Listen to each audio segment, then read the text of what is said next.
Hey there guys, my name is Marcus, and in this video I'm going to show you step-by-step process how you can easily set up your sales settings in QuickBooks Online. So let's start. The first thing you want to do is go to top right to settings and then click here account and settings. When you're going to be there, you want to click on sales. And now this is where the fun begins. The first thing you can do is to customize look and feel of a form style.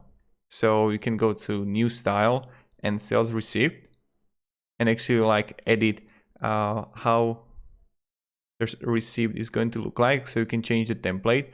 So this is the first thing you can do. The second thing, let's go back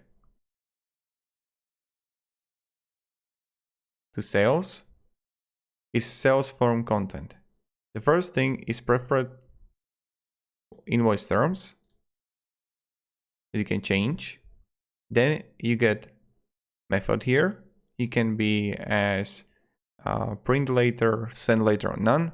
Then you're gonna have shipping, and you just enable what you actually need. So let's say I got discount because I need it. I don't need deposit. Maybe you need service date or you need custom transaction numbers. You enable it. When you go further, you're gonna see products and services here. Now, show product services common sales forms, yes. Stock keeping unit, we can have, yes, enable. Turn on price rules, if you want, so you can have it. Track inventory quantity on hand, you can disable, enable. Then you're gonna have a late fees here, and you can again enable. And then you can also add a month, so flat fee, percentage of remaining balance, and then you can have frequency per month, per day. This is really important, and most of the people have it. If you need it, you can enable or disable it. Then you're gonna see progress invoicing here, messages, and this is also important.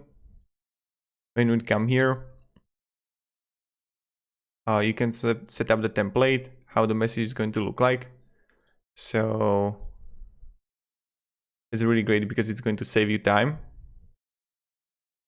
And then you have reminder here that you can also edit template for reminder of your emails. So this is another thing that you can actually do, and which is kind of effective.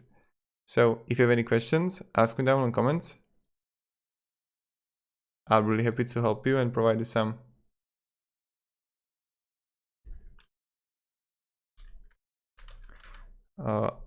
like guidance, etc. So thank you very much. Have a great day and goodbye. See ya.